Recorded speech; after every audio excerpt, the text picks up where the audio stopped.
And the videos and transcripts of the previous sessions are on the website. That's included in the announcement for this event. Our next meeting will be 4 weeks from today, Tuesday, April 16th, and we'll discuss the zero draft of the UN's Global Digital Compact, which is due for release at the end of March. So to today's topic that Ellie was just speaking to, trade, digital trade. The importance of trade policy in global internet governance and digital governance is not always widely appreciated.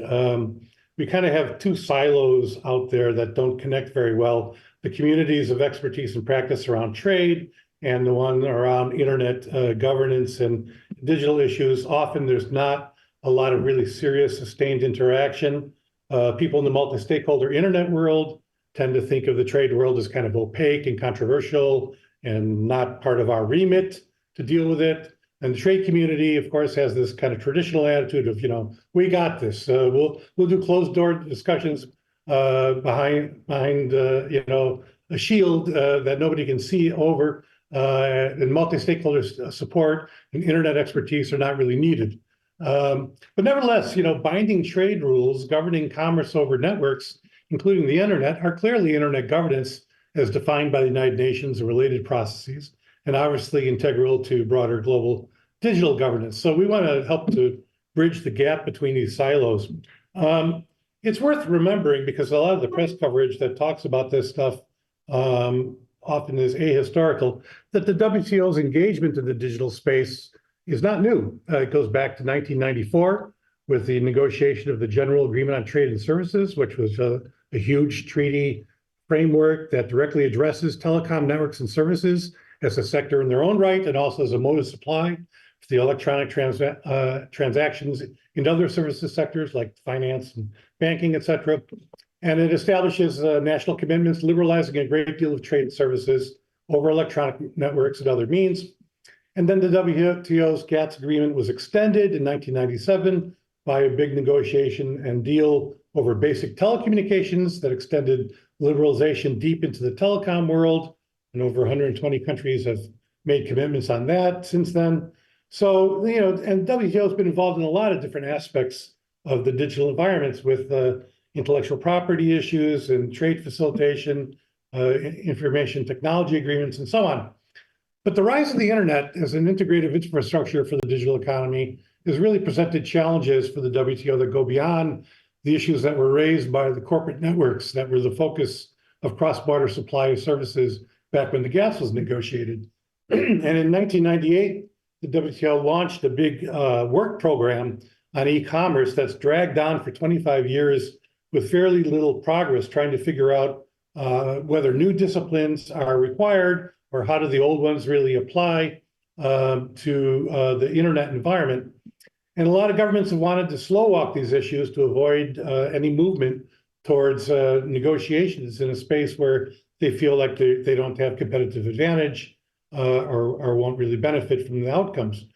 So, and along the way, importantly, a lot of key countries like China have said that their commitments under the GATS on computer services and so on don't apply to the new kind of environment of the internet and digital platforms, data flows, and so on. So in consequence, digital trade barriers have grown like topsy in recent years, unconstrained by WTO disciplines. And efforts to try to respond to these, as Ellie indicated, have sort of moved out of the multilateral universal framework into a wide variety of varying coalitions of the like-minded with different kinds of plurilateral free trade agreements and so on, resulting in sort of a complex spaghetti bowl of rules that don't always cohere very well. So there's been an effort to try to deal with that. Since 2017, in the ministerial meeting then, there were proposals to launch a new multilateral digital trade agenda, but there was a lot of pushback from developing countries in Africa, China, India, and so on. And so in the end, you had 71 countries that launched a kind of informal, unofficial pre-negotiation called the Joint Statement Initiative, the JSI, about which we'll be talking about a lot today. And today there's over 90 countries involved in that, including China now. And they've been having regular informal meetings trying to agree a negotiation text that could then be used for the exchange of concessions going forward. And they've covered a wide variety of digital governance issues, from internet openness and data flows, non-discrimination, liability for platforms, for transactions, consumer protection, privacy, cybersecurity, you name it, it's all in there. And the positions have been sort of polarized a bit between the US historically pushing kind of a strong deal, the Europeans broadly supporting that, but with more limitations for privacy, et cetera. China pushing for a more minimalist kind of thing that didn't really require them to make any changes in their domestic rules. Developing countries split between those who support digital trade negotiations and those who don't. And so it's been a very controversial process with all kinds of splits between different groups, including within civil society. And then, as Ellie indicated, and as we talked about in our November webinar, the Biden administration threw a spanner in all the works in October 2023, announcing in Geneva that it was withdrawing its longstanding proposals for hard commitments on cross-border data flows, forced data localization, forced disclosure of source code, non-discrimination, et cetera. And there's a lot of debate about why this has happened. It's sort of the rise of the Bidenistas, the anti-GAFAM, Elizabeth Warren contingent to the Democratic Party within the administration, or is it because of techno-nationalism in China and securitization of internet issues? A lot of different debates about that, but in any event, it's been a huge controversy, and as you probably know, the Republicans in the Congress are now launching investigations to try to demonize the staffers in the Biden administration who dared to talk to civil society activists. So a lot of stuff going on, but the ripples for that continue to expand.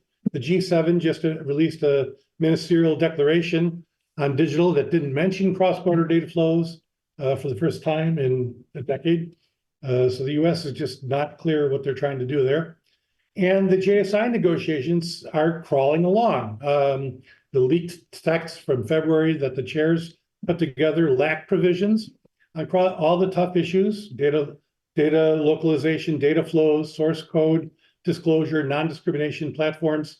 So it seems like they're moving towards a kind of minimalist e-commerce facilitation deal, the kind of thing that China has been advocating for a long time. So where all this goes and what it means for the global digital economy are big issues, and we want to try and dig into that today.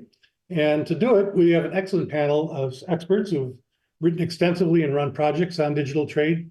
This is actually our first panel that's all academics. I'm not quite sure how that happened, but I'm happy that we have the folks we do. We have joining us from Switzerland, Mira Buri. Mira is professor of international economics and internet law at the University of Lucerne. She is also the principal investigator of the Trade Law 4.0 project, and she was previously a senior fellow at the World Trade Institute at the University of Bern. Anupam Chander is the Ginsburg Professor of Law and Technology at Georgetown Law School in Washington, D.C. He was previously the director of the California International Law Center and the Martin Luther King Jr. Professor of Law at the University of California, Davis. And Martina Farrakhan is a research fellow at the European University Institute in Florence and an academic manager of the Digital Trade Integration Project, who was very involved in working with international organizations and other actors on these issues. So she's joining us from Italy. So that's our group, and we're looking forward to a robust conversation. As always, we'll do tour de tables around a few questions we want to discuss, and then at the top of the hour, open it up to discussion. And I see a lot of people in the room, so I'm hoping that we can have a good, robust debate on all these issues. So let's start then with questions to the panel. And I think it'd probably be good to start with the broad context before we dive into negotiations. Before we drill down into what's going on in the JSI, et cetera, what's the current state of play, in your view, in terms of the international trade order with regard to digital trade? In the absence of any existing framework, bespoke framework right now, what kind of trends are we seeing with regard to national restrictions, techno-nationalist policies, et cetera? And how does this affect the global digital economy? In other words, what's the demand for international agreements here? Why don't we just go in alphabetical order, maybe Mira, and then Anupam and Martina, like that. So go ahead, Mira. Okay, perfect. Thank you so much for the invitation and for getting this round of experts, all friends that I know quite well. first, with regard to the digital trade rulemaking landscape, it is quite clear that we see more and more rules that are adopted in different forums, not necessarily in the multilateral WTO forum, as you mentioned, as Ellie mentioned, it is indeed in crisis. But we see this happening in bilateral and regional free trade agreements. Essentially, all new free trade agreements have a digital trade or electronic commerce chapter, very often with substantive and important rules that are trying, of course, to reduce these non-tariff barriers. But not only that, so it's not only about sort of market access, it's really about sort of providing interoperability between domestic regimes on some important issues. Those include some of the sort of the trade facilitation issues that you mentioned, which are not unimportant, I would argue later on, like electronic signatures, paperless trading, etc. But also things in the broader domain of data governance, where we see rules on data flows. We do have about 45 agreements that have rules on cross-border data flows. Some of them are completely liberal. Most of them are sort of conditional. We see rules on cybersecurity as well as, privacy protection. So in a sense, not only do we see the emergence of this distinct tailored digital trade law regime, but also these new agreements have sort of a gravitational pull in the sense that a lot of issues, non-trade issues in a sense, get regulated in this digital trade agreements.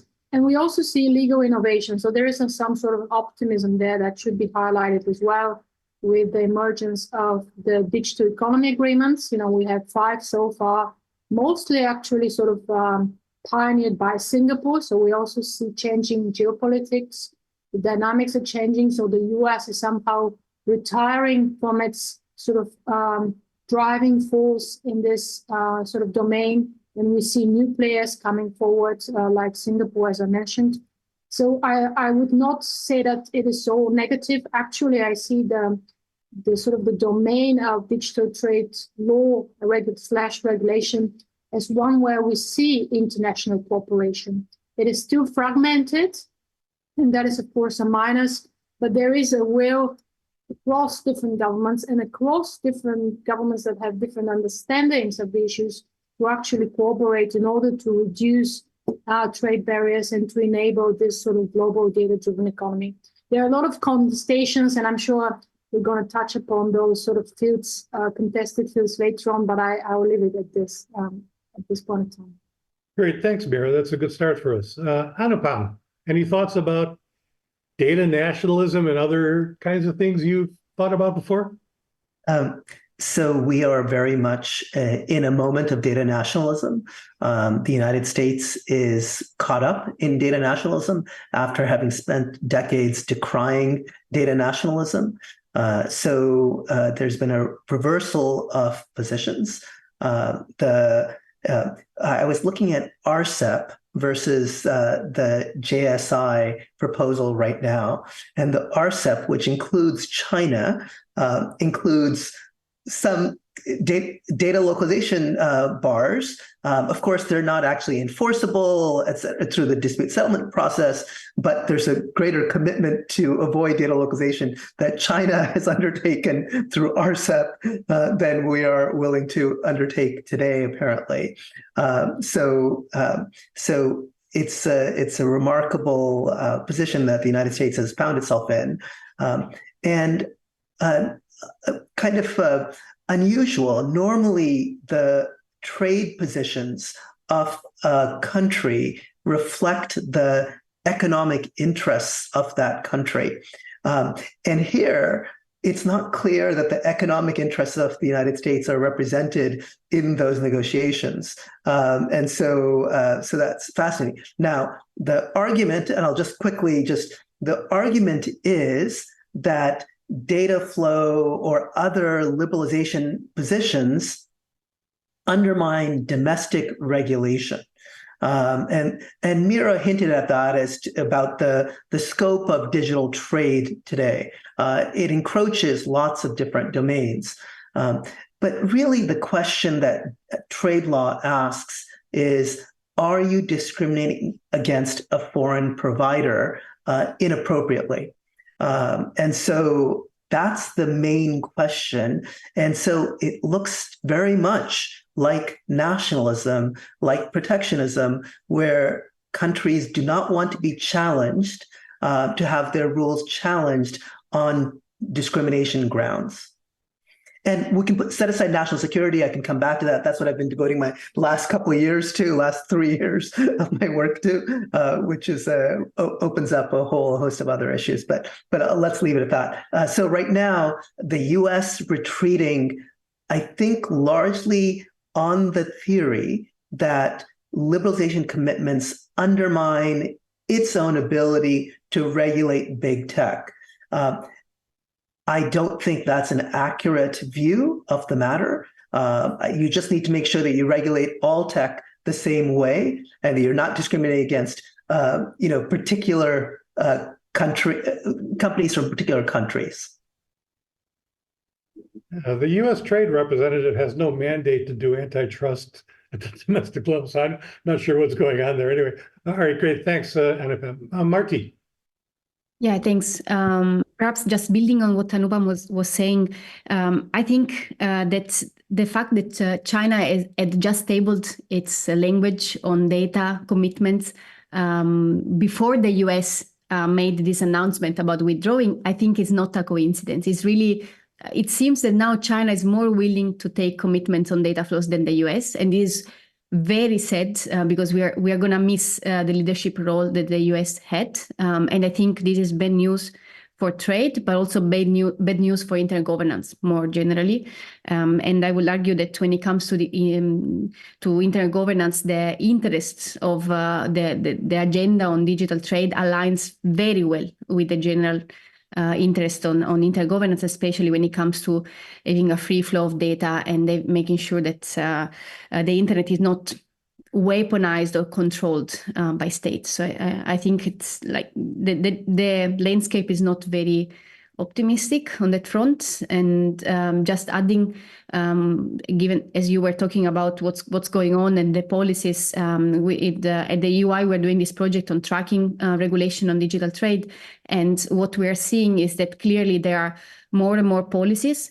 And what is interesting is that we don't only see more restrictive policies similar to what we saw before in terms of like purely protectionist policies that could be requirements to keep data locally, requirements to establish commercial in the country, or restrictions on investment.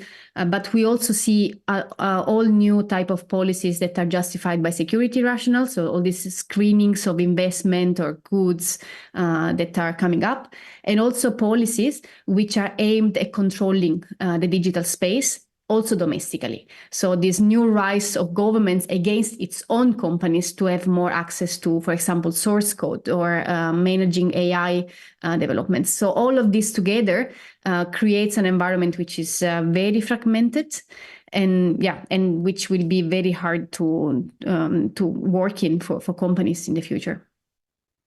Thanks, Marty. That's great. All right, so then let's start to get into the negotiation stuff. So as Ellie mentioned, and as I did too, we just had the 13th Ministerial meeting of the WTO in the UAE, and it was generally regarded as not terribly successful. But with regard to digital trade, a couple of things happened. One was that they agreed to extend the Sleepy Work program on e-commerce until 2026.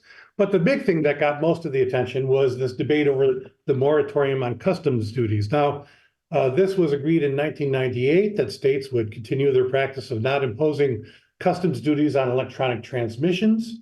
And the question of what that means exactly, to impose a duty on a transmission, is an interesting one. And this has been renewed every 2 years, but it's been highly controversial.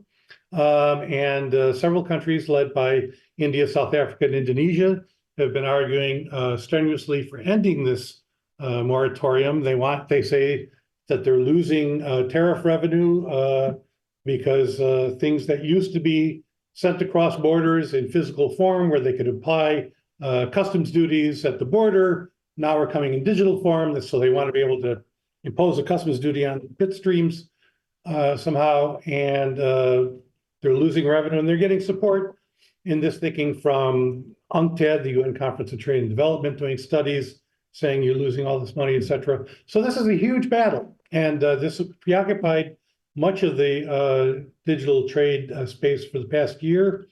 And in the end of the day, they only managed to extend the moratorium in the very last hour of the negotiations, when the chair made a big plea to the members to agree to it. So some thoughts maybe from you all about what happened at the ministerial, and in particular this customs duty thing. I mean, what are the issues? Why and how do states want to apply customs duties on digital bit streams?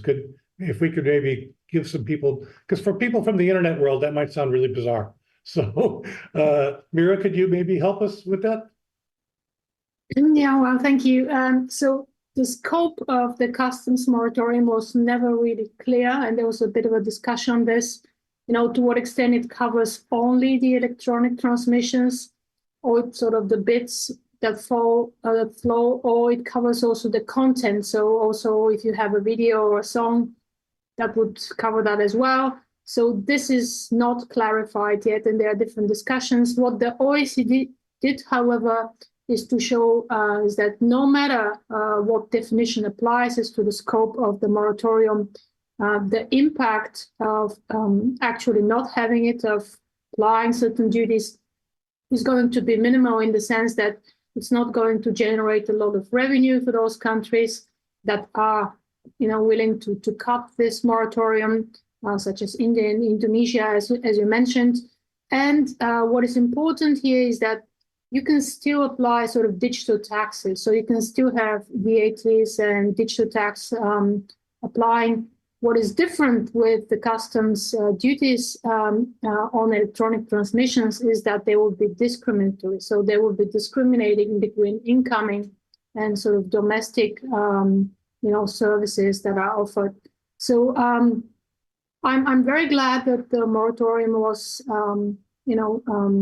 extended. It was already controversial during the last Ministerial Conference. What is interesting now, and is quite different from the decision at the MC12, is that they now extend it for another 2 years, but they also say that the work program is going to expire on that day. So that is a huge difference, and it's very much in contrast to all the papers, all the discussions that were submitted before MC13, where everyone was really highlighting the importance of working together under the work program on electronic commerce, the importance of inclusiveness in support of developing countries. So I was a little bit struck by this, and also a little bit surprised that they also say, well, the work program is going to be finalized as well. So let me pick up from Mira, which is a fantastic description. Just to kind of contextualize it even further, if you go back to the 1990s and before, when CDs and DVDs came in, to a country, many developing countries and others had customs duties on those movies, on those music, even books that would be coming into the country. So they'd be stopped at the border, they'd be assessed their customs duty, and many developing countries don't have a very significant income tax base. They rely more heavily on customs as a percentage of their government revenues than the United States certainly does. So this is so you can understand then the countries were, hey, look, we used to get this revenue stream when when movies and music came in over the sea, but now we can't get it when it comes in over the ether.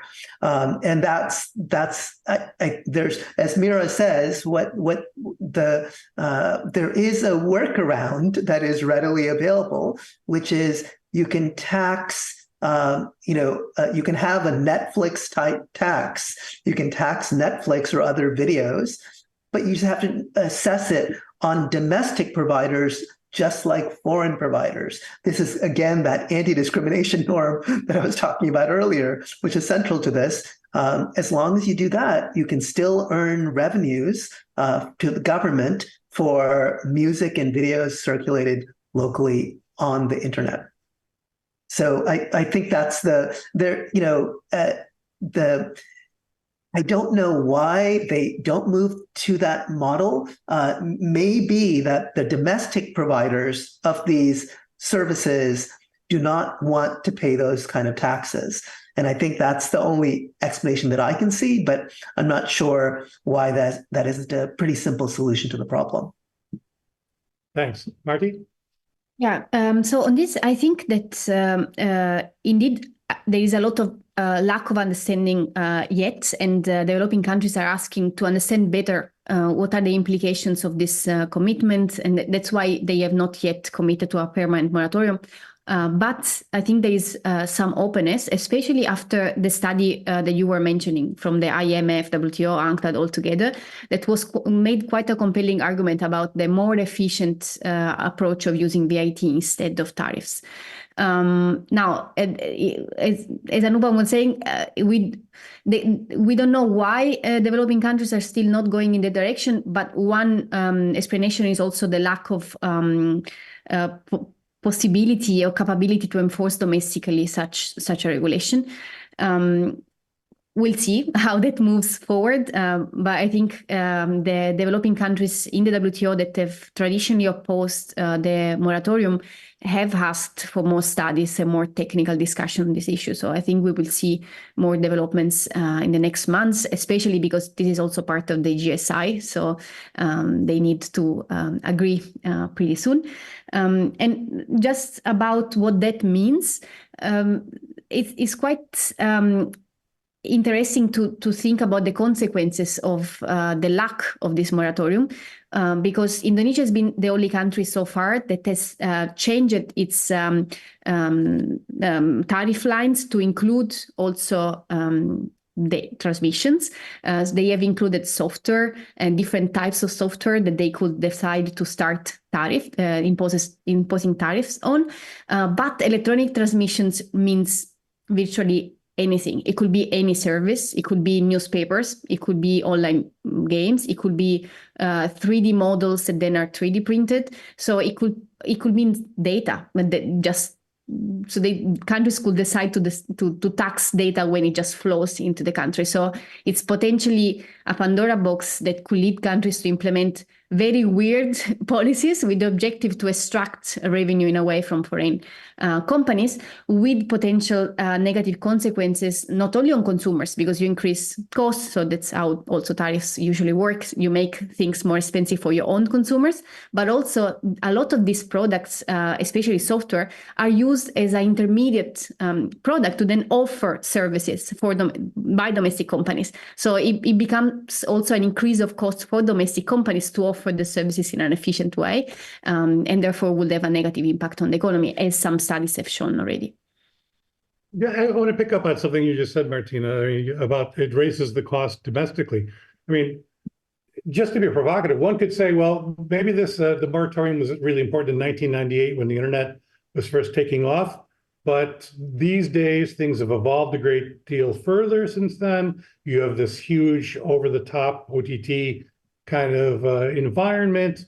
And if countries try to apply customs duties, big companies like Netflix, they'll just pass the cost along to the domestic consumer, in which case it's just basically it's just going to raise the price for Indians and Indonesians and so on, rather than, disrupting the big companies. So, I mean, it's interesting the way the politics around this are changing. I mean, I've seen some trade experts like Rob House coming out and saying, let's get rid of it. Who cares anymore? You guys don't buy that argument?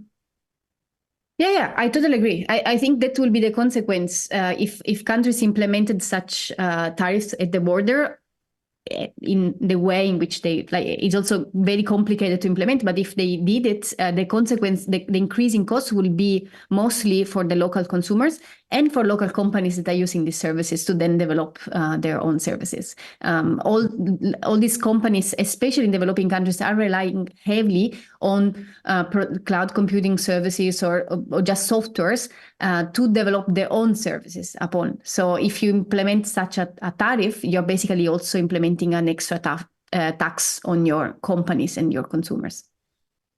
Yeah. Either you other two want to reply to that, or should I move on? But it's going to be also a huge hit on, like legal certainty, like for businesses. It's going to change completely the environment. So we were talking beforehand about sort of this regulatory fragmentation. This again would add another layer to this with economic impact on different companies and potentially on smaller enterprises rather than on the big ones. Yeah, that's definitely a bigger deal the smaller the firm is, right? Big companies could probably figure out ways to raise their prices, but for small firms that are engaged in a lot of different types of transmissions, it becomes more of a factor. And Pam, anything on this, or should I move on? No? All right, well then let's talk about the JSI stuff, because this is the bit where the rubber meets the road. This is the big deal. So, governments have been working on this negotiation since 2017, trying to come up with a framework to begin actual negotiations, exchange of concessions, market access, and so on. And in trying to craft that text, they've been deeply divided on a lot of different important points, but then the progress is moving a little bit, but then the Biden people backed out. So now we're in a different world, right? We've got a draft text out there, which has been leaked, which is the only way you can see a lot of this stuff in the WTO, which is ridiculous. And it's you see that there are certain issues where there's been some closure, and the issues have been parked as being okay, we can move forward with this. But those are mostly kind of like narrow technical issues, like electronic signatures and so on, which are, as Mira says, important, but not demanding on countries in terms of changing their domestic policy frameworks.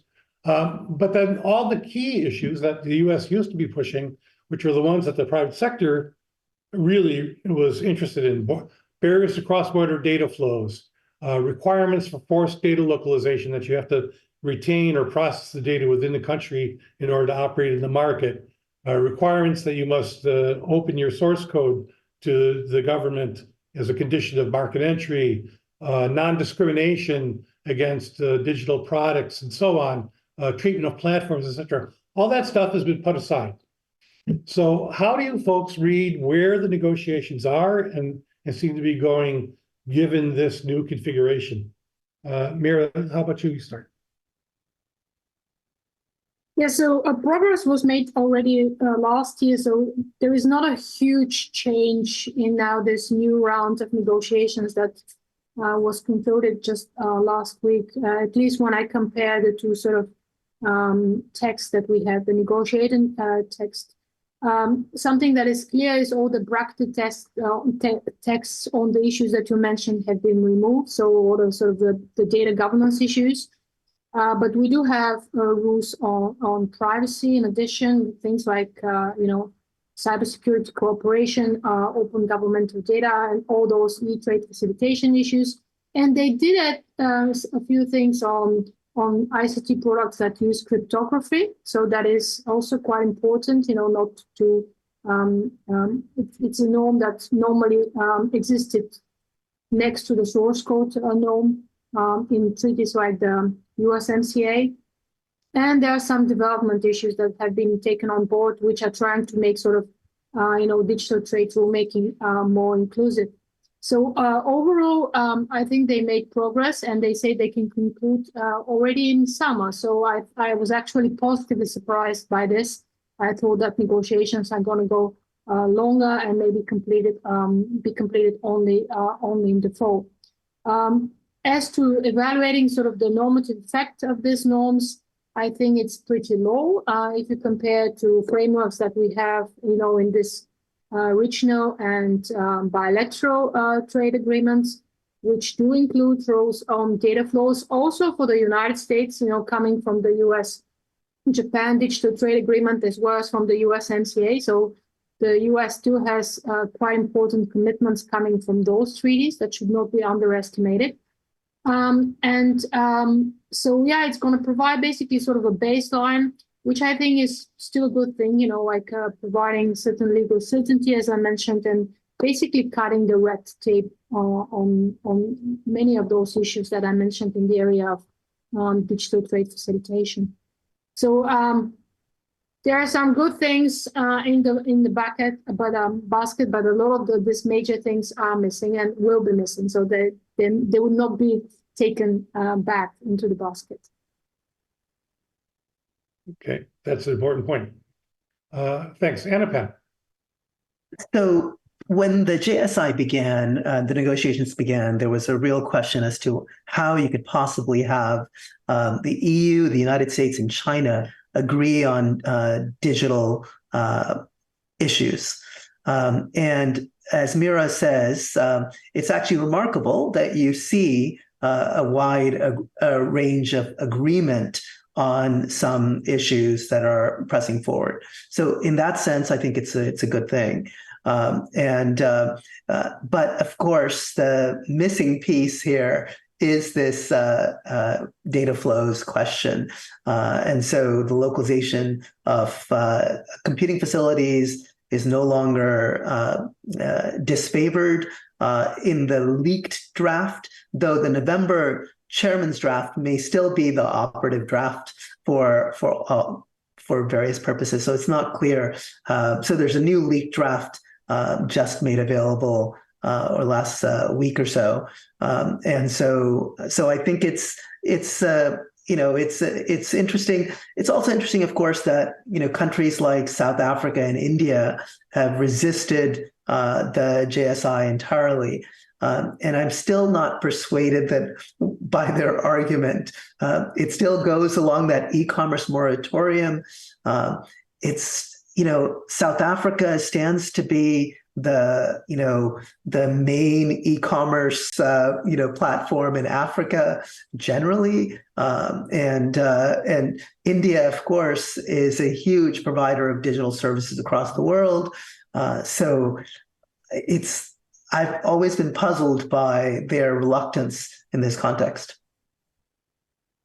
Yeah, important point. Martin. Maybe I can pick up this point from Anupam to give my explanation of why India and South Africa have this approach. Regarding India, it seems clearly that the domestic politics is blocking anything because any decision that they will take will probably be used in their elections against them. So it could explain why, at least now in the last Ministerial Conference, there was no ambition from India at all, even on fisheries, which is something that India usually you would expect would support. For South Africa, my personal explanation of this, because I'm also thinking and trying to understand, is that they, by preventing all African countries to interact with the rest of the world, but at the same time pushing regionally for openness, because in the African free trade continental area, they have a completely different approach. They are basically securing their access to the African market without limiting other foreign actors from entering Africa. So this could be an explanation. So just on that, for sure, we might see some movement this year. It seems, as Mira was saying, that they want to agree on the GSI and the final text. It will be much less ambitious than we would have hoped. And I think the US is to blame mostly when it comes to data flows, for sure, because it seems China had tabled a language on this. So China was willing to have a non-binding soft commitment, but it would have been much better than nothing at all. But with the US deciding to withdraw, basically, there is no hope to have data flows in the agreement anymore. This is, of course, better than nothing to have this agreement, but it also means that there is huge space for continued fragmentation that, as we have seen so far. One thing that Mira had mentioned before is that in the Ministerial Conference, the governments have committed also to end the work program on e-commerce. And I think that's a very important development, because the work program could have been a platform to continue this discussion after the GSI. But without having this platform, I wonder how will the WTO continue discussing these issues that for sure will not be solved in 2 years. Yeah, that's real question. Can I pick up on something Martina said? Sure.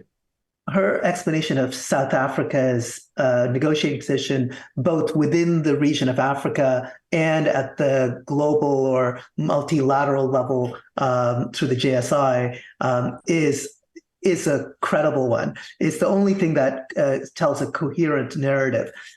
But if that's the case, then it's both brilliant and cynical, and it essentially what it does is it creates a tax on all African enterprise across the continent to promote South African enterprise. And South Africa, I just want to remind you, is a upper middle income country. And so if, winner take all in Africa does not sound like a clever solution here. Thanks, Anupam. Well, let me try and pick up on this to provoke things a little bit. And this goes back to something all of you mentioned. When the initial negotiations around JSO started, it was really kind of like a coalition of the like-minded. But then, and everybody decried the fact that, China and certain countries India had said we're staying out of it. Then China came into it. And once they did, you have to wonder, was there ever really a prospect for a strong multilateral trade agreement on digital with the United States, China, and Europe as its three pillars, given how completely divergent their national policy frameworks are? I mean, in what world was China ever going to accept strong disciplines on cross-border data flows and data localization? I mean, there are those people who would argue, I think, that really what the Biden people have done is just accepting reality and saying, we were never going to get there anyway with these big ambitious points. So let's just stick to the minimalist framework ones, the technical kind of stuff that's needed to facilitate trade where agreements have been reached bilaterally or plurilaterally, but don't expect the broad multilateral system to be a vehicle for promoting, significant change. And, you've got the Biden administration now is using the language that developing countries always used of, we need policy space, which is kind of interesting. So I just wonder, maybe this is just, one could argue, just to provoke, and this maybe goes back to Ellie's point too, that this is simply a right sizing of ambition, that there was no way the multilateral broad universal system was ever going to have a shared, comprehensive, strong digital trade framework anyway. What would be your response, Mary? Yeah, well, I agree to some extent. We have all written quite a bit on, this very different models that the EU, the US, and the China had with regard to data governance more broadly. So not only with regard to digital trade. So it's about the sort of the domestic and sort of the global dimension of it all. But, those were not static models. They changed over time, of course, with the US making this very radical change, but also China changing its position over time, starting with RCEP and then, wishing to become a member of the CPTPP and also the DIPA, so this Digital Economy Partnership Agreement between Singapore, New Zealand, and Chile. So, and also domestically, the discourse has changed a lot. They have realized, that there is a lot of money to be made out of the digital economy, of an open digital economy. So there is, I was just in November at a conference, and it was all about digital trade and how they can benefit from it. And it was all about opening up at different levels of government in order to make this possible. So the discourse is still very much fluid. The same with the European Union, where, from very early agreements, we had nothing on digital trade and certainly nothing on data flows in the preferential trade agreements of the European Union. And now with the one with the UK and with New Zealand, we do have rules on cross-border data flows, banning data localization measures, etc., even things on source code. So I think the EU is actually a good example of showing how one can reconcile being relatively open into sort of conditional data flows and having a very, very robust framework for the data economy, or broadly the data society at home. This overdrive almost in the EU of having more than, 100 or really enormous amount of regulatory acts, of deep regulatory interventions in the area of the digital economy. So the EU is the normative superpower. What do you think, Anupam? EU has been the normative superpower, there's no question. And just picking up on Mira and just kind of restating what she said, just to make sure I've, make sure everyone heard her, very clearly. So the EU has a public stance against data localization. And Bill, you talk about policy space. The EU also has shown us, as Mira says, very extensive data governance within the European Union as the regulatory superpower that he described it, Bill. So those turn out to be consistent with each other in some way, if the rules are framed in that way. I do worry a little bit about the EU's framing that sometimes allows privacy to be excluded from any disciplines, so that basically there's no test for discrimination available. But that can be problematic. But there is, again, well-preserved policy space for regulating, creating data privacy. I want my privacy. Everyone here on this room in this webinar wants their privacy. And the only question here is discrimination against providers from abroad. And that's what trade is all about. Thus, this is why the kind of nexus between these questions and the international trade regime. Yeah, and that focus on non-discrimination gets lost in a lot of these discussions, unfortunately, especially the popular ones. Marty. Coming back to your question about whether there was hope at any point about some substantive commitment in the JI, I think clearly no one had the expectation that these three huge powers would take binding commitment on very controversial issues. But at least we had some hope that there could be some sort of minimal non-binding commitment on some of these issues. And at least clearly one thing is aiming for harmonization, which will be very hard to achieve. Another thing is to aim for interoperability or some sort of collaboration in this area. So that would have been the ideal scenario, but it seems that even when it comes to finding ways to collaborate, these countries have not managed to find a solution. And talking about privacy, I think privacy is an example of how convergence can happen in this area, thanks to the EU pushing and having this effect on the country. So it's definitely one area in which countries are starting to take commitments because they are harmonizing their regime. But we already had language on privacy in the WTO. We had a clear exception in GATS for privacy exemptions, but the EU felt the need to create this much more explicit extension of privacy from the commitments, which could also be connected to the fact that the way in which the EU regulates privacy is not always based on the following MFN basis and following a very transparent way of providing adequacy decisions. So you were also making a comment in the chat about adequacy and data localization. I think if we assess the adequacy from a trade perspective, we will find that the way in which adequacy decision is given is not really based on MFN basis, and the EU is not giving the same treatment to all countries that have a similar model as the European Union.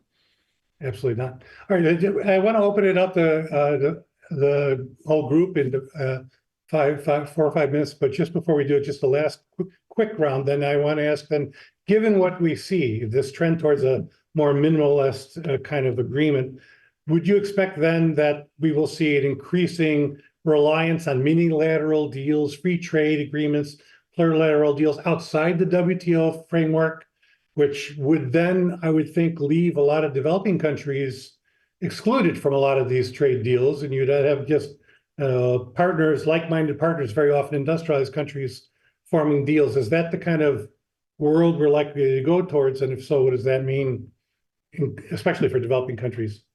Mira. just Yes, yeah, just very quickly, I agree that sort of this regulatory fragmentation is going to continue, is going to deepen, and we're going to see more sort of this development at different speeds at the same time. So while we had a sort of a graph that shows that, you know, all countries are basically negotiating digital trade agreements, developing and developed, this is going to get messier in a way. However, what I disagree a little bit with you is that developing countries will be somehow excluded from this digital trade rulemaking processes. I do not think so. I mean, Martina mentioned before the digital protocol to the African continental trade area. We see there very dense framework that is also in development. So we have a very specific rule framework for digital trade. The same is true for the ASEAN countries, including developing as well as least developed countries that are negotiating currently a digital economy framework agreement, also trying to create rules for this region with regard to the digital economy as more broadly conceived and covering new issues as well, you know, such as digital talent mobility and digital inclusion more broadly. So I think we're going to see, in a way, expansion of the rules as to the topics that are covered, because more and more topics become relevant. But this is all going to be a sort of a messy process in a way. thanks. Hannah. So I think that's, I think I'll just echo what has been said. You are seeing these regional moves, so I think that's important. The only thing I disagree with on Mira was she said all countries are negotiating FTAs. As far as I can tell, the U.S. has stopped negotiating FTAs. So all countries other than the United States are negotiating free trade agreements at this point. So I'll leave it at that.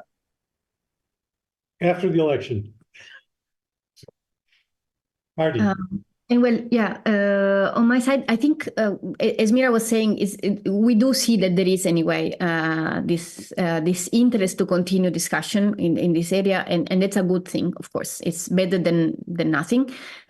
Still, we are missing a very important platform for discussion, which is the WTO, which will be the ideal solution, the most efficient solution for sure, because the internet is one, but also the most effective solution at tackling non-economic objectives. It's like there is no, I think the WTO still remains the best platform to discuss these issues.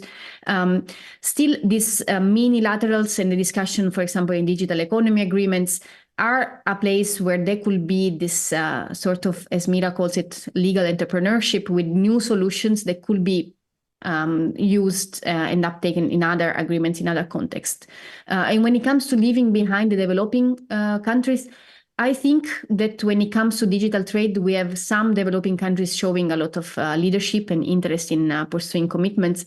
So it's not necessarily between developed and developing countries, but it's really what we're seeing is really a regional trend, like a regional blocks that are building. So I think countries like Singapore, Chile, the UK, Australia will have a very important role in trying to create a bridge between these blocks, Japan as well. So these are very important countries, and we rely on them to create bridges between these blocks that are coming up. Right. So interoperability between the blocks, we need the digital spaghetti to have the same sauce somehow. We'll see what we can do. All right. Well, let's open it up to everybody. Anybody who wants to jump in on the conversation, please just raise your hand and say who you are, and we'll go from there. All right, go. Martha, hi. Yes, and apologies. I'm going to bring a topic that may or may not be relevant. So if it's not relevant, feel to ignore. But I was wondering if part of these negotiations also includes satellite communications. And the only reason is because we know that China has increased tremendously the number of LEO and GEO satellites, to the extent that they're combining it with artificial intelligence to get a tremendous amount of data worldwide. So I'm just kind of curious as to this is something that has been addressed within the context of these negotiations. Satellites were definitely a big issue in the GATS context years ago. In the more recent debates, I haven't heard a lot of focused discussion on this. Any of you guys have a sense of this? I don't know the international discussions, but I will note that we just saw SpaceX announce a new division, which is going to serve the U.S. military with spy satellites across the world. Every major country is trying to put spy satellites in the air.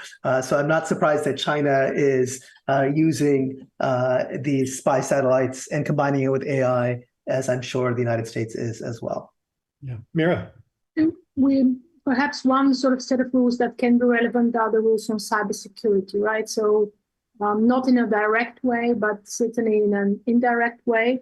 And then from the text of the JI, we also have a part on telecommunications. So that's going to be important for the telecommunication services and also making the reference paper applicable to all that. It's only partially sort of relevant for these networks, not so much for satellites, but it still is sort of a deeper market access commitment and sort of leveling the playing field in the telecommunication sector. We don't have this normally in digital trade chapters of FTAs. Normally it's a separate part in the services sector part of the treaty, and now we see this a little bit merged here. Okay. Yeah. Well, certainly in any event, to Martha's point, all the discussions about data and how data is handled, irrespective of whether there's bespoke language on satellite systems per se, the data language becomes relevant to what the Chinese are doing, as she was saying. Marty, did you want to say something on this or no? Well, on satellites specifically, I don't know, but what I can say is that by looking at the regulations that countries are implementing, we see also more and more regulations aiming at controlling the use of data in the context of Internet of Things, eSIMs, and all of this. It's very complicated, the way in which also these policies are working and affecting trade. But definitely there is more interest by governments to control what's going on using the telecommunication sector. So we do see new policies in this area. The European proposal in the JSI has always included language to revise the telecom agreements from 1997, but I haven't seen that they specifically focused on the satellite aspect. There's a question in the chat asking whether from somebody named Wendy asking whether someone would like to comment on why developing countries are adopting domestic privacy regulatory frameworks with developing country elements such as adequacy, and how the spread. I mean, privacy since the GDPR, privacy rules are spreading globally. There's a lot of convergence among them. A lot of countries are looking at the European model. How is this impact in the trade context and so on? Anybody have thoughts on this? Yeah, I mean, that's part of this Brussels effect that we're seeing, right? Anupam was talking about this, the EU being the sort of the major regulatory entrepreneur in the whole area of data governance. And we see this a lot of copy pasting of the GDPR across different countries. I think it's more than 80 countries now have essentially the same sort of a model of the GDPR. And sometimes what is problematic from the digital trade perspective is that those very same countries may have entered into FTAs, into free trade agreements with substantial commitments on data flows, on data governance that are not necessarily neatly reconciled with what they have adopted at home. So there might be a sort of a clash in this regard. Maybe if I can add something on the effect of privacy, perhaps I can say something about the empirical studies that we have conducted, because actually, like the team I work with, we try to look at empirically the cost of this policy. So we have worked extensively on assessing how different types of regulations on personal data affect trade. And this is important empirical evidence needed to justify also discussions in the WTO. And what we found is that when it comes to the GDPR-like model, this is a model that on one hand creates cost for businesses, and it's not only us, there are many studies showing how GDPR is costly, especially for small companies, because it's very expensive to implement and to comply with. But what we found at the global level is that the increased trust of consumers towards the internet, which is connected to a GDPR-like policy, is compensating the loss of trade stemming from the costs of the conditions. So this is what we find globally. So generally, the GDPR does not seem to impact trade, which is not what we expected originally, because we expected to have a negative effect of GDPR overall. Very interestingly, we have a new study, which is not published yet, which is on Africa. What we did was to assess 54 African countries and how their personal data policies affect trade within Africa. And what we found are very different results, in the sense that a GDPR-like model for Africa has a clearly negative effect on intra-regional African trade. So basically, the conclusion of our research is that while overall globally GDPR is something that does not seem to have a negative effect on trade and is actually creating trust, within Africa, copying and pasting something that comes from another context can create negative effects. And now we have empirical evidence to show this. Marty, is that report published? Not yet. We are about to publish a month or so. We'll be out with the African Economic Research Center. Would you mind just saying very quickly why? Why? Because the cost of compliance with GDPR are something that developed countries, companies in developed countries can implement and deal with more easily. But in Africa, the cost that comes from complying is cannot be compensated by the increased trust of consumers in these countries. So, it's been a huge boon to lawyers in Brussels, right? The GDPR. I mean, every company has had to ramp up big compliance departments, and there's consultancies everywhere. GDPR is a huge industry, but if you're in Africa, that might be a harder lift, right? Annapem. Sure. So the question is about the proliferation of adequacy rules across the world. And one of the questions was why? Partly I think it's because it is the cut and paste, as Mira described. So now why is there this cut and paste? In part because the adequacy system of the European Union kind of encourages other countries to adopt similar laws, and therefore adopt laws that impose adequacy. Now, the irony of all this is that the European Union now is being tested, if these rules are implemented, as to whether or not it is adequate to protect privacy. Now, the European Union does not test its own country's national surveillance laws for purposes such as those in Schrems II. And so there's an open question whether the European Union actually satisfies the Schrems II standard. The U.S. Department of Justice decision and U.S. government's decision, which was necessary in the context of the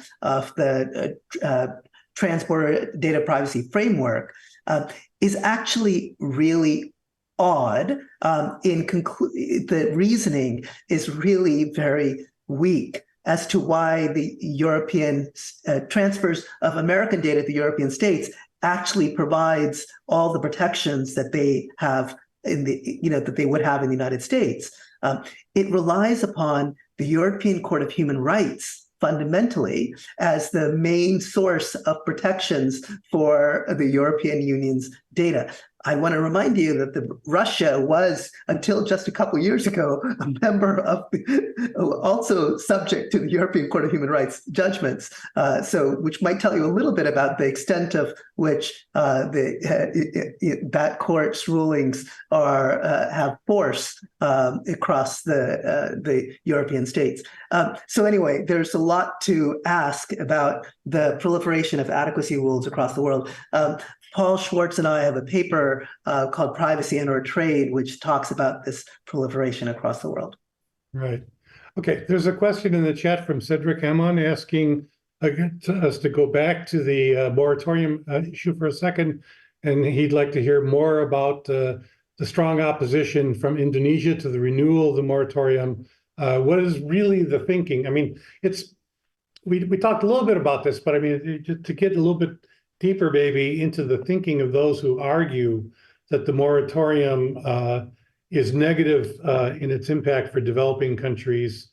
I mean, how is this kind of thinking, what are the real intellectual rationales that, I mean, aside from just saying, well, it used to be that if you shipped music in a CD, we could tax the CD, now we can't tax the CD.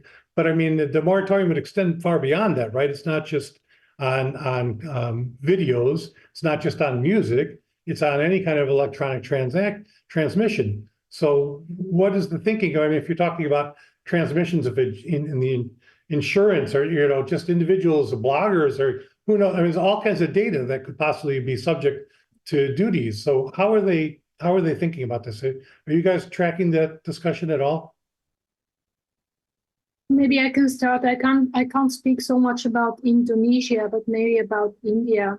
So, I mean, it all started really with this study that was published by UNCTAD in 2019, where it was shown that developing countries are losing money, and it's like in the amount of 8 billion, so a huge amount of money having been deprived of this sort of digital tax or customs duty.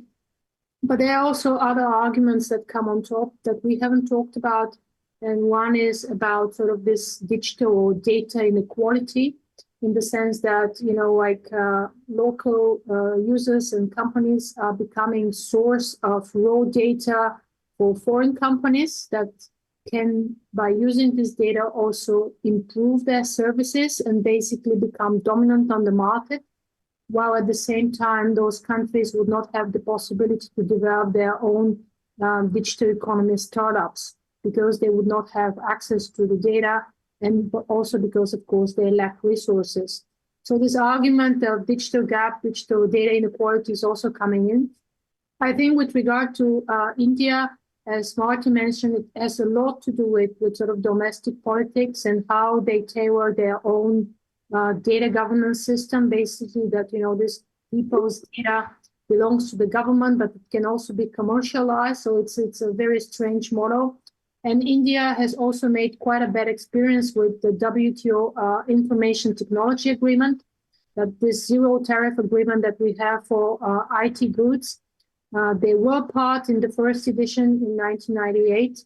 However, actually through this agreement, which abolishes tariffs for IT goods, India lost market share globally. So that became a political argument that was very much used by domestic sort of constituencies to argue against this involvement in digital trade rulemaking, including also the customs duty moratorium. That's an important linkage, yeah. Marty, go ahead. Yeah. So I think that's the beauty of having empirical research in this area, because one thing is what emotionally you think, another thing is to check empirically what's going on. And India has made similar arguments in the past with ICT goods. India didn't sign up to the ITA expansion, but when you look at the exports of ICT products from India, you see that it's much lower than in China, for example, and this could be one of the explanations, given that they are implementing higher tariffs on intermediate goods. And when it comes to the transmissions, I think the arguments is very similar in the sense that it's very simple to see that you are losing tariffs revenue. It's the immediate reaction when you see that instead of goods you're importing instead of books you're importing ebooks, instead of papers you're actually newspapers. Well, instead of nation newspapers you're accessing newspapers online. But what the UNCTAD study did, I think, was a disservice in the sense that what it did was to measure just the loss of tariff revenues without looking at the trickle-down effects on the economy when it comes to consumers and businesses. So if you merely look at the loss of tariff revenues, of course, you lose tariff revenues. But by losing tariff revenues, you're also giving access to your companies to more efficient services that they can use, as we discussed before. So yeah, I think that the study by IMF, WTO, and all the others is much more comprehensive and provides a better perspective. And that's why also countries, I think this is also the reason why countries now have extended the moratorium. Without this study, I don't know if they would have done it, because there is a clear empirical study showing having a more comprehensive perspective. And now developing countries are really thinking about all the effects of implementing this tariff. And just one last thing about Indonesia and what is the thinking of Indonesia. They have this document in the WTO, one of in which they talked about the reasons, and what they say is, of course, state revenue as one of the explanations, but also they clearly say that they needed to support local SMEs against the unfair competition of foreign providers. So this is clearly the argumentation that these companies are coming in and offering their goods, and compared to brick and mortar shops, they don't pay their fair share of taxes. So that's the idea behind the position of Indonesia. Yeah, I would just pick up on what you said, Marta. You know, I think for people who don't spend much time in Geneva, it's worth noting how much impact on the thinking in developing country governments you get from the advice provided by UNCTAD, the South Center, and other kinds of groupings where you've got some folks who are sort of still in the import substitution, 1960s vision of how international trade works, and you should just, impose tariffs, and that's going to make everything better, without asking, how does that impact domestically, right? I mean, if you raise costs for everybody, how does that impact your own domestic users across the economy and in civil society, et cetera? There's another, Anapa, did you want to get on this, or should I go to the next question? Import substitution is what we're doing with TikTok today. Right. So yeah, there you go. So to come full circle, there's another question in the chat, but before I read, I just want to point out to people that you're perfectly welcome and indeed encouraged to just raise your hand and come on screen and ask your questions as well. This is how we normally do things, as Martha did. Jen Brody asked, given USTR's policy reversal on cross-border data flows, do you have any countries in mind who could play an important role by stepping in to fill this void and promote data flows? I mean, it's worth noting that the facilitators, the drivers of the GSI discussions, Australia, God, now I'm blanking, Australia, Japan, and Singapore. Huh? Japan and Singapore. Singapore. So there are other countries that are trying to step into the breach in terms of exercising some leadership in the discussions, but of course they can't drag everybody towards making strong commitments. Any thoughts from any of you on that, or filling the void of the left by the U.S. withdrawal from leadership? Maybe just, I mentioned already the role of Singapore. So Singapore is part of all digital economy agreements, except for the one between Japan and the United States. And the scope of the provisions in this digital economy agreements has been extended over time, with the UK, Singapore, and the DIPA being the most sort of advanced models that we have. And they provide not only, sort of commitments on the digital economy, but also really a platform for cooperation on some of the emerging issues like fintech and artificial intelligence. So I think certainly those countries can take the lead. And sometimes there are quite nice studies that show that, this small country cooperation can actually work very well. And it was indeed Singapore and Japan that in cooperation with New Zealand that saved the failed TPP, and it could be then adopted as this big mega regional now that the CPTPP is without the participation of the United States. Maybe Yeah. just some thoughts. So as we were saying before, I think the role of these countries will be crucial. Countries like Japan, Singapore, Australia, Chile in Latin America, UK in Europe, I think will be also very important. But none of these countries, even together, can play the role that the US it's played in the past. So we're clearly going to see a lack of leadership that we will miss. And if I can be a bit provocative, I think China could take a very important role in the future. It will not be about taking binding commitments, but at least to try to drive the discussion, because they have now the offensive interest to do that. So they could play a bigger role, and they're trying to with the CPTPP requests, with what their approach in the GSI, their approach in the latest Ministerial Conference. So I think maybe we could see a bigger role coming from that direction. Add to that, which is that there's a reason that China might be particularly interested. As Martina has said, their own interests here are to ensure data flows. The United States has, the Biden administration has indicated that it's very concerned about Chinese cars entering the United States. Why? Not because of competition with American cars. Okay, that's not the surface reason. The surface reason is because of data flows back to China. So data flows to China has suddenly become the reason to keep Chinese cars out of the US markets. By the way, that now can expand to all sorts of goods. All your smart IoT goods have that feature with them. And so you could kick out all of these Chinese goods en masse and declare them to be a threat to national security.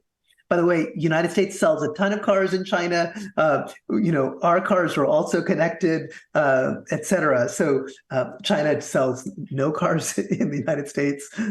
So it's a very interesting position, because if China has a data localization obligation on connected cars, by the way, already. But anyway, it's a fascinating question.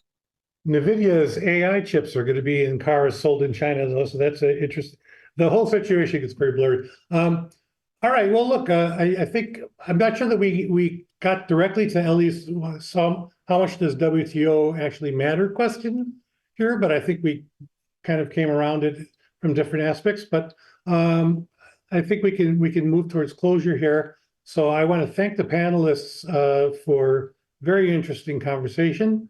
I want to also thank Jason Buckwitz, the Executive Director of CITI, for operating all the stuff behind the scenes. I want to remind you that, again, 4 weeks from today, we'll meet again to talk about the Global Digital Compact negotiations in the UN. And let me turn back to Ellie for closing thought.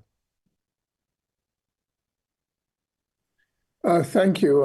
I don't have closing thoughts, just a few words. Thank you. Thank you.